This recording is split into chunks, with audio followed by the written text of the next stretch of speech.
All right.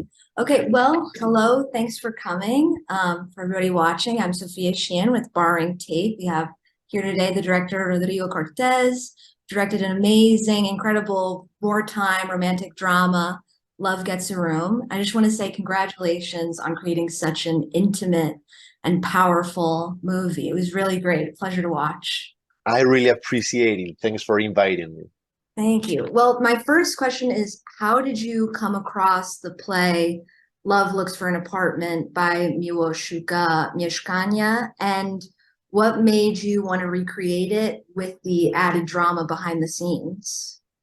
Well, actually, the writer of the first draft, David Safir, the German writer, is who knew about this play. He was doing some research for one of his novels, I guess, and he found out that in the Warsaw Ghetto there was a cultural life. People who tried to do what they knew what to do. Musicians that tried to keep on playing, maybe on cafes, or poets doing readings, or even a symphonic orchestra. And he found out this play that was actually performed and represented in the winter of 1942 with huge success.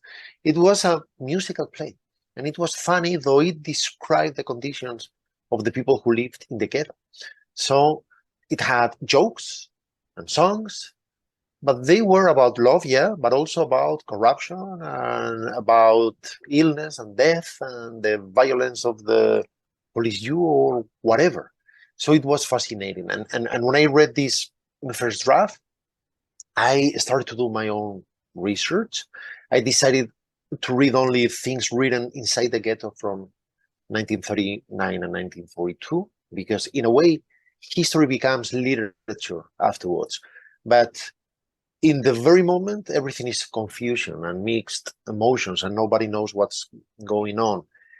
And when I took over and did all the subsequent rewrites, I felt more and more hypnotized about this group of actors who are not necessarily good or bad, but they are actors who want to do what they do, which is what actors do. Your father dies, but you do the play. You cry for him tomorrow.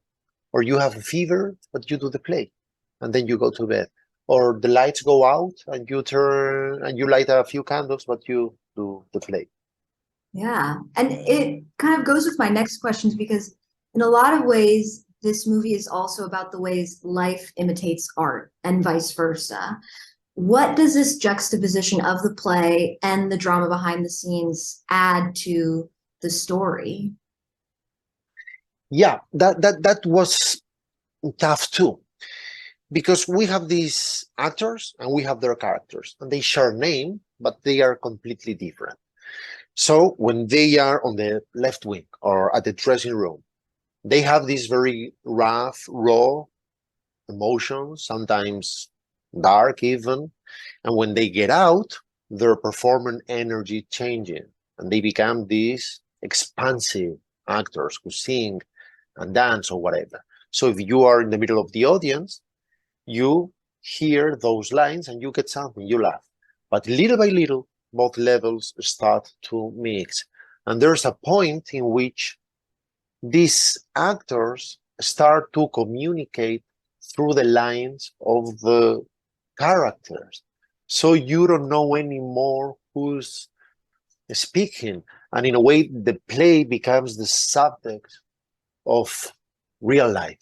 So this is like a Russian dolls game in a way. It's a story within story within story. They are trapped in that state that's trapped in this theater who's surrounded by the walls of the ghetto.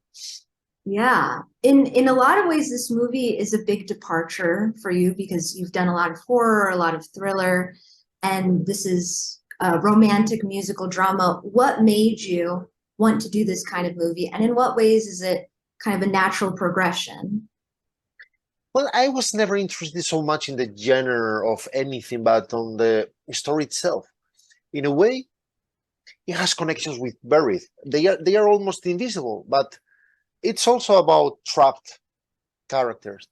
But believe it or not, I always loved musicals, for instance. I think that this is probably, together with westerns, one of the most cinematic genres ever. Things that only can happen in this specific genre. But at the same time, this is not a musical itself. It's more the story of a group of people who represent a music. So you have to create a musical and then make a movie around the musical. And I always been interested in challenges in a way. And for some reasons, I like for instance, when I did Buried, I always thought on Hitchcock. I thought that this it was one of those challenges that the master would have loved to achieve. And when I decided to try to do Love Gets a Room, I thought on one hand on Orson Welles, because I thought that it was a cinematic challenge he would have loved, but also it spoke about this world of theater he knew so much about and he loved so much from the within. And I also thought on Billy Wilder because of his pessimistic nature, but also so fun, so fun. And also because no matter how cynical he was or he looked, he was also a romantic, a kind of hidden romantic. Like he didn't trust mankind at all, but he still trusted love and probably only love. So I simply couldn't say no to something like this. Right. That gets to another question. Which films and directors have influenced you in general, and more specifically, Love Gets the Room? You mentioned Orson Welles and Billy Wilder and Hitchcock. Well, in general, I would say probably Martin Scorsese is the reason why I make movies. I learned from him. I mean, he was my master. He never knew, of course. He never was aware of this, but but he was my master in the distance. And I think that with him, I learned that the what is the how and the how is the what. There are no differences. You have to play with both levels and make them live together and sometimes clash against each other. And for some reason, these editing editors, like of course, again Hitchcock, and more recently maybe Oliver Stone, but in the past, I don't know, Buster Keaton. I love the dialogues of Billy Wilder, as I mentioned, or Woody Allen, for instance. And I don't know, we all have many masters, and this would be a few of them. Max Hoffus, for instance, for the use of the camera, or Kubrick for this uh, energy of trying to do something new every time with real personality and taking risky decisions every time. So I guess that through them, I learned to take decisions. Don't be afraid because you are going to disappoint someone from the very moment you wake up in the morning. So take that for granted and do things the way you think they should be done. Right. Yeah, I think I definitely see the mark of Wilder's Foreign Affair in this movie. 100%. Yeah, I thought on this specific movie. It's such a great movie. So which brings me, which themes and subject matters interest you most as a filmmaker? I don't know. It's hard to tell because many different things can appeal you for very different reasons. But I really love actors. I really love to try to create truthful emotions that are ambivalent and contradicted. For instance, I, as a director, try not to teach lessons, but to focus on the real characters. And if you don't exactly know what to feel, the better to me.